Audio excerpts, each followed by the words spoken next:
Hello, I am Thaddeus, and we are back with the story of King Arthur and his Knights by Howard Pyle. We are on part 3, The Winning of a Queen.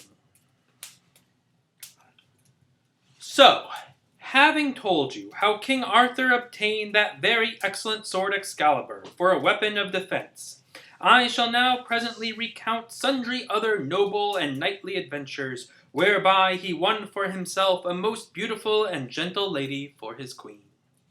For though all the world is very well acquainted with the renown of that perfectly gracious dame, the Lady Guinevere, yet I do not think that the whole story of those adventures by which King Arthur won her good favour hath ever yet been told. So as the matter hereinafter to be related contains not only the narrative of that affair, but also the account of a certain enchanted disguise which King Arthur assumed for his purpose, as well as sundry adventures of very knightly daring which he undertook, I have great hope that he who reads what I have written shall find it both an agreeable and an entertaining history. Chapter 1st. How King Arthur went to Tintagalon with 4 of his court, and how he disguised himself for a certain purpose. Now, upon a certain day, King Arthur proclaimed a high feast, which was held at Caerleon upon Usk. Many noble guests were bidden, and an exceedingly splendid court gathered at the king's castle. For at that feast there sat 7 kings and 5 queens in royal state, and there were high lords and beautiful ladies of degree, to the number of 67. And there were a multitude of those famous knights of the king's court, who were reckoned the most renowned in arms in all of Christendom. And of all this great gathering of kings, lords, and knights, not one man looked askance at his neighbour, but all were united in good fellowship. Wherefore, when the young king looked about him and beheld such peace and amity among all these noble lords, where aforetime he had been discorded and ill regard, certes, quoth he to himself, it is wonderful how this reign of mine hath knit men together in kindness and good fellowship. And because of such thoughts as these, his spirit took wings, like unto a bird, and sang within him. Now, while the king sat thus at feast, lo, there came a herald messenger from the west country, and the herald came and stood before the king, and said, Greetings to thee, King Arthur. Then the king said, Speak, and tell me, what is thy message? To which the herald made reply, I come from King Leodegrance of Cameliard, who is in sore trouble, for thus it is, his enemy and thine enemy, King Rience of North Wales, he who at one time, in contempt of thee, commanded thee to send him thy beard for to trim his mantle, doth make sundry demands of my master, King Leodegrance, which demands King Leodegrance is altogether loath to fulfill.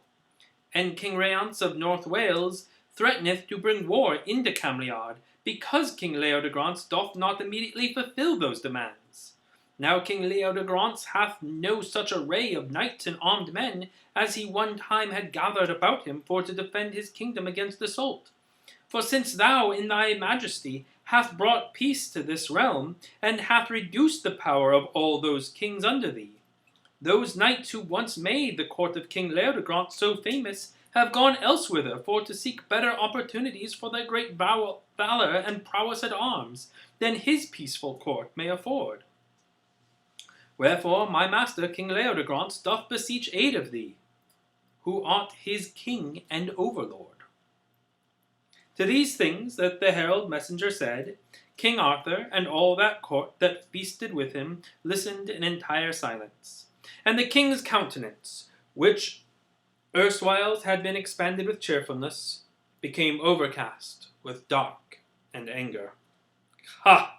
He cried, This is verily no good news that thou hast brought hither to our feast. Now I will give what aid I am able to thy master, King Leodegrance, in this extremity, and that right speedily.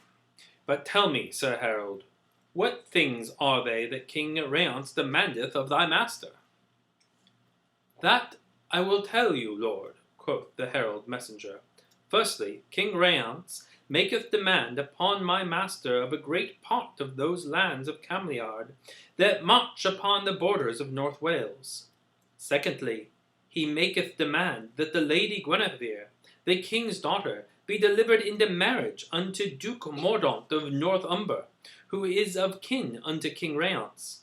And that duke, though a mighty warrior, is so evil of appearance and so violent of temper that I believe that there is not his like for ugliness or for madness of humour in all the world.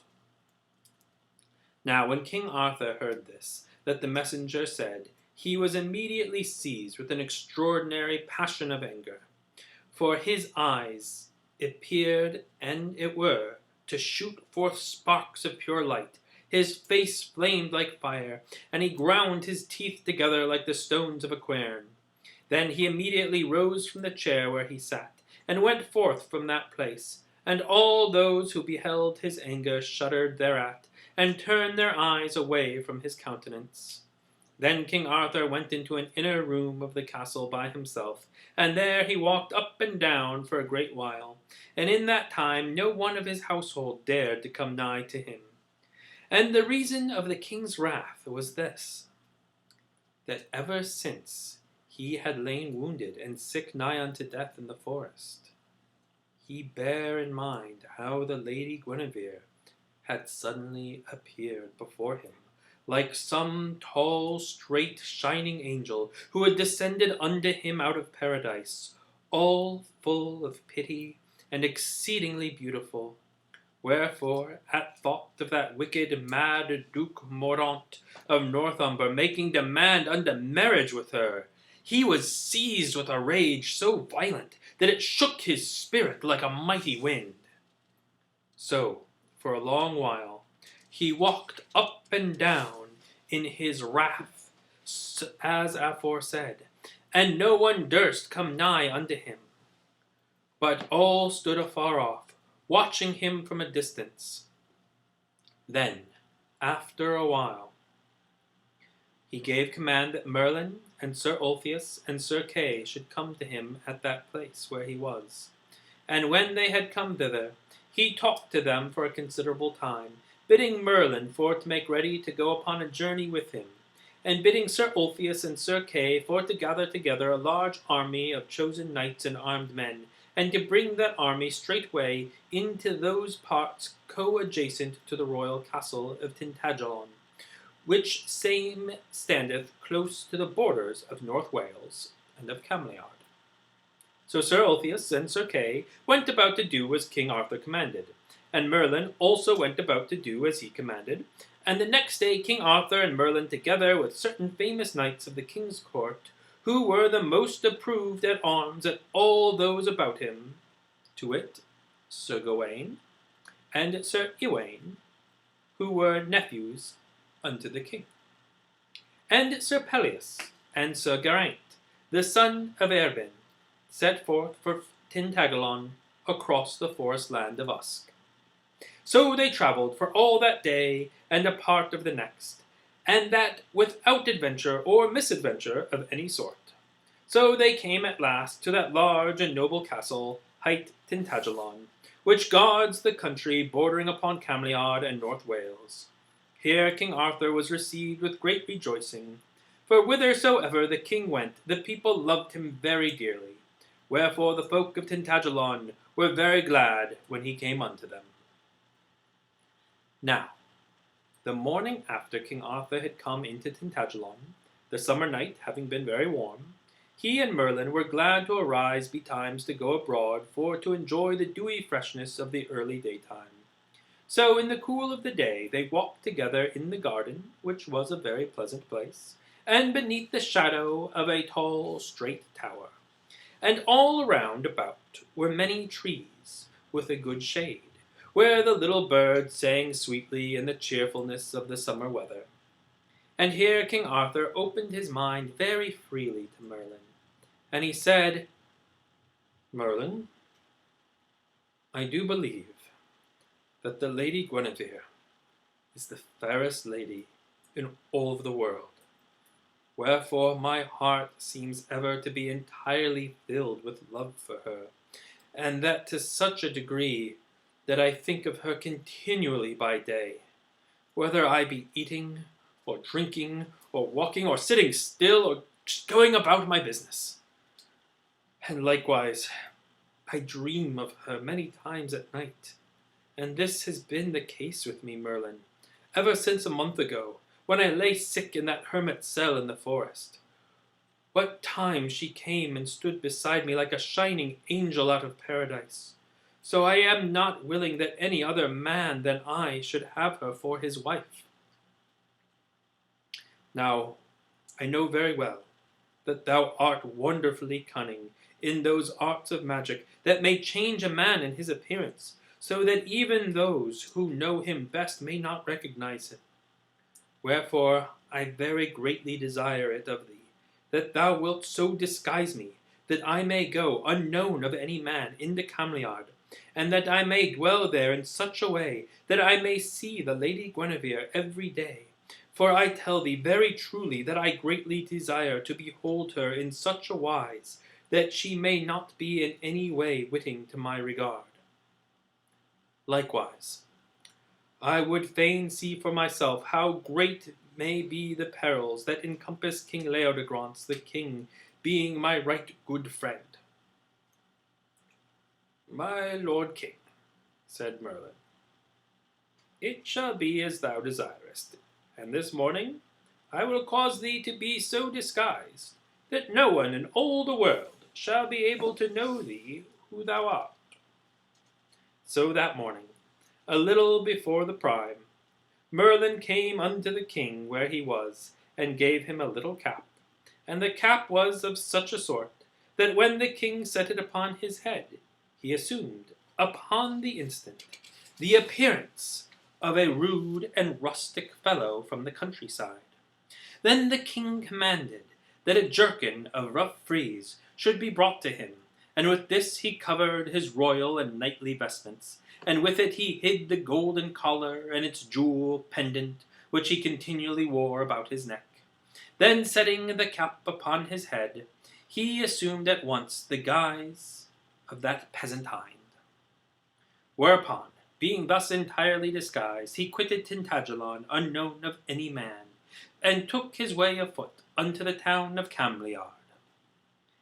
Now, toward the slanting of the day, he drew nigh to that place, and lo, he beheld before him a large and considerable town of many comely houses with red walls and shining windows, and the houses of the town sat all upon a high steep hill, the one overlooking the other, and the town itself was encompassed around about by a great wall, high and strong. And a great castle guarded the town, and the castle had very many towers and roofs. And all around about the tower were many fair gardens and lawns and meadows, and several orchards and groves of trees, with thick and pleasing shade. Now at that time of the day, the sky behind the tower was all, as it were, an entire flame of fire, so that the towers and the battlements of the castle and the roofs and the chimneys thereof stood altogether black against the brightness of the light. And behold, great flocks of pigeons encircled the towers of the castle in a continual flight against that fiery sky. So because King Arthur was aweary with walking for all that day, it appeared to him that he had hardly ever beheld, in all of his life, so fair and pleasing a place as that excellent castle with its gardens and lawns and groves of trees. Thus came King Arthur unto the castle of Cameliard, in the guise of a poor peasant from the countryside, and no man in all the world knew him who he was. So, having reached the castle, he made inquiries for the head gardener thereof, and when he had speech with the gardener, he besought him that he might be taken into service into that part of the garden that appertained to the dwelling place of the Lady Guinevere. Then the gardener looked upon him, and saw that he was tall and strong and well framed, wherefore he liked him very well, and took him into service even as he desired. And thus it was that King Arthur of Britain became a gardener's boy at Cameliard. Now the king was very glad to be in that garden, for in this pleasant summer season the Lady Guinevere came every day to walk with her damsels among the flowers, and King Arthur, all disguised as a peasant gardener boy, beheld her very many times when she came thither. So King Arthur abode at that place for above a week, and he took no care that in all that time he enjoyed none of his kingly estate, but was only gardener's boy in the castle garden of Cameliard. Now it happened, upon a day, when the weather was very warm, that one of the damsels who was in attendance upon the Lady Guinevere arose all in the early morning, while the air was still cool and refreshing. So, leaving the Lady Guinevere still sleeping, this damsel, whose name was Melusine of the White Hand, went into the anteroom, and opening the casement thereof, looked forth into that garden of roses which adjoined the Lady Guinevere's bower. Now there was at that place a carven marble figure of a youth, holding in his arms a marble ewer, and a fountain of water as clear as crystal flowed out from the ewer into a basin of marble. And the figure, and the fountain, and the marble basin into which the fountain flowed, lay beneath the shadow of a linden tree, and all around was a thick growth of roses, so that the place was entirely hidden, saving only from those windows the castle that were above. So it befell that as the damsel looked down thitherward out of the window, she beheld a very wonderful sight. For lo, a strange knight kneeled beside the fountain, and bathed his face and his bosom in the crystal water thereof. And the damsel saw that the sunlight fell down upon the leaves of the linden tree, and lay upon that strange knight. And she perceived that his hair and his beard were of red color, shining surpassingly in the brightness of the morning. And she beheld that his brow and his throat and his bosom were white like alabaster. And she beheld that around his neck and shoulders there hung a golden collar of marvelous beauty, so that when the sunlight shone upon it, it flashed like pure lightning. So, beholding this strange appearance, as it were a vision, the damsel Melusine stood for a long while, all entranced with wonder and with pleasure, and wist not whether that which she saw was a dream or no dream, nor whether he who sat there was a spirit, or whether he was a man of flesh and blood. Then by and by, recovering somewhat from her astonishment, she withdrew herself softly from the casement, and turning about ran fleetly down the turret stairs, and so came out thence into that fair and blooming garden at the foot of the tower. So she ran through the garden with all speed and silence, and thus came down an alleyway, and to the marble fountain and the linden trees, and the rose trees around about, where she had anon beheld that strange knight bathing himself in the crystal waters. But King Arthur had heard the coming of that damsel, and had speedily set the cap upon his head again, so that when the damsel Melusine came thither, she found no one by the fountain but the gardener's boy. Of him she demanded, "Who art thou, fellow, and why sittest thou here by the fountain?"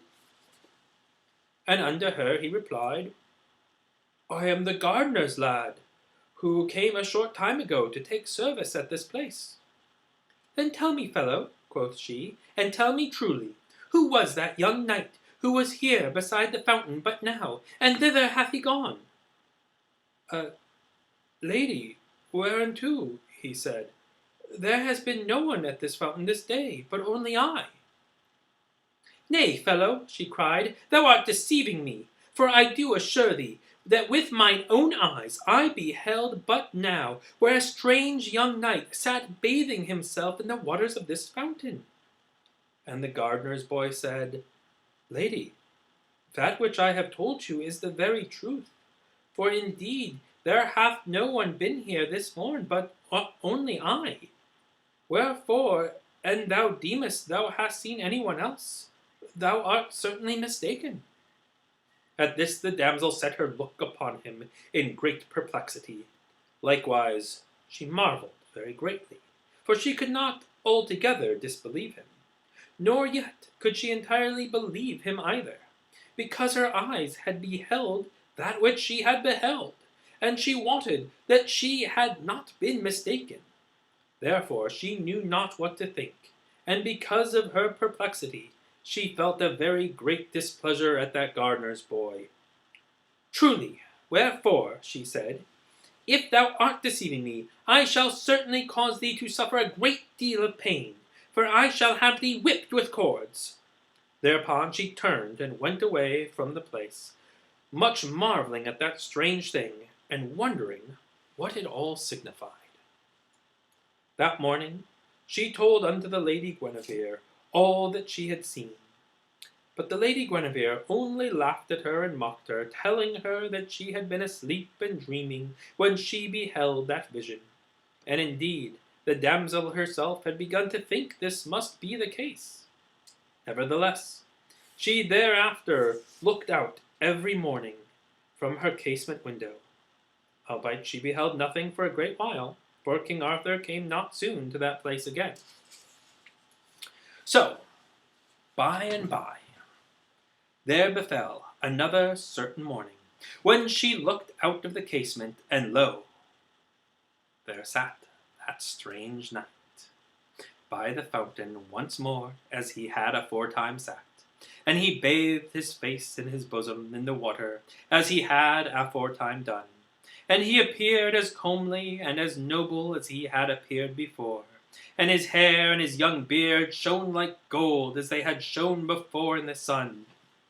And this time she beheld that his collar of gold lay upon the brink of the fountain beside him, and it sparkled with great splendor in the sunlight, and whiles he bathed his bosom. Then, after that, the damsel had regarded him for a considerable time. She ran with all speed to the chamber where the Lady Guinevere still lay, and she cried in a loud voice, "Lady, lady, arouse thee and come with me, for lo, that same young knight whom I beheld before is even now bathing himself at the fountain under the linden tree." Then the Lady Guinevere, greatly marvelling, aroused herself right quickly, and, dighting herself with all speed, went with the damsel unto the casement window which looked out into that part of the garden. And there she herself beheld the young knight, where he laved himself at the fountain, and she saw that his hair and his beard shone like gold in the sunlight, and she saw that his undervestment was of purple linen threaded with gold, and she saw that beside him lay that cunningly wrought collar of gold inset with many jewels of various colors, and the collar shone with great splendor where it lay upon the marble verge of the fountain. Some whiles she gazed, exceedingly astonished. Then she commanded the damsel Melusine for to come with her, and therewith she turned and descended the turret stairs, and went quickly out into the garden, as her damsel had done aforetime. Then, as the damsel had done, she straightway hastened with all speed down the alleyway toward the fountain. But behold, when she had come there, she found no young knight, but only the gardener boy, exactly as had happened with the damsel Melusine aforetime. For King Arthur had heard her coming, and had immediately put that enchanted cap upon his head. Then the Lady Guinevere marvelled very greatly to find there only the gardener's boy, and she wist not what to think of so strange a thing. Wherefore she demanded of him, even as Melusine had done, whither had gone the young knight, whom she had beheld anon there at the fountain. And unto her the gardener lad made answer as aforetime, "Lady, there hath been no one at this place at any time this morning, but only I." Now, when King Arthur had donned his cap at the coming of the lady, he had in his great haste forgotten his golden collar. And this Guinevere beheld where it lay, shining very brightly beside the margin of the fountain. How now, quoth she, wouldst thou dare to make a mock of me? Now wilt tell me, thou fellow, do gardeners' boys in the land whence thou didst come wear golden collars about their necks like unto that collar that lieth yonder beside the fountain? Now, an I had thee well whipped, it would be thy rightfully due. But take thou that bauble yonder, and give it unto him to whom it doth rightfully belong, and tell him from me that it doth ill become a true belted knight for to hide himself away in the privy gardens of a lady. Then she turned, and she with the damsel Melusine, and left that place, and went back again into her bower. Yet indeed, for all that day, as she sat over her broidery, she did never cease to marvel, and to wonder how it was possible that that strange young knight should so suddenly have vanished away, and left only the poor gardener's boy in his stead. Nor for a long time might she unriddle that strange thing. Then of a sudden, at that time, when the heat of the day was sloping toward the cooler part of the afternoon, she aroused herself because of a thought that had come in an instant unto her. So she called the damsel Melusine to come to her, and she bade her to go and tell the gardener's lad for to fetch her straightway a basket of fresh roses, for to adorn her tower chamber. So Melusine went, and did as she bade, and after considerable time the gardener's lad came bearing a great basket of roses. And lo, he wore his cap upon his head. And all the damsels in waiting upon the Lady Guinevere, when they saw how he wore his cap in her presence, cried out upon him, and Melusine of the White Hand demanded of him, What? Now, how, Sir Boar, dost thou know so little of what is due unto a king's daughter, that thou dost wear thy cap even in the presence of the Lady Guinevere? Now I bid thee straightway to take thy cap off thy head. And to her King Arthur made answer, Lady, I cannot take off my cap. Quoth the Lady Guinevere, And why canst thou not take off thy cap, thou surly fellow? Lady, said he, I cannot take off my cap, because I have an ugly place upon my head. Then wear thy cap, quoth the Lady Guinevere, only fetch thou the roses unto me. And so at her bidding he brought the roses to her. But when he had come nigh unto the lady, she of a sudden snatched at the cap and plucked it off from his head. Then lo, he was upon the instant transformed. For instead of the gardener's boy, there stood before the Lady Guinevere and her damsel the appearance of a noble young knight, with hair and beard like threads of gold. Then he let fall his basket of roses, so that the flowers were scattered all over the floor. And he stood and looked at all who were there. And some of those damsels in attendance upon the Lady Guinevere shrieked, and others stood still from pure amazement, and wist not know how to believe what their eyes beheld. But not one of those ladies knew that he whom she beheld was King Arthur. Nevertheless, the Lady Guinevere remembered that this was the knight whom she had found so sorely wounded, lying in the hermit's cell in the forest. Then she laughed, and flung him back his cap again. Take thy cap, quoth she, and go thy ways, thou gardener's boy, who hath an ugly place upon his head. Thus she said, because she was minded to mock him. But King Arthur did not reply to her, but straightway, with great sobriety of aspect, set his cap upon his head again. So, resuming his humble guise once more, he turned and quitted that place, leaving those roses scattered all over the floor, even as they had fallen.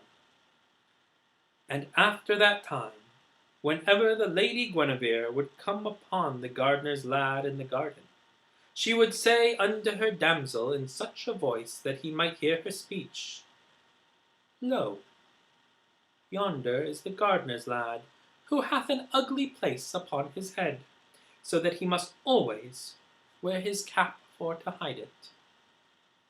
Thus she spake openly, mocking at him, but privily she bade her damsels to say naught concerning these things, but to keep unto themselves all those things which had befallen. Good night.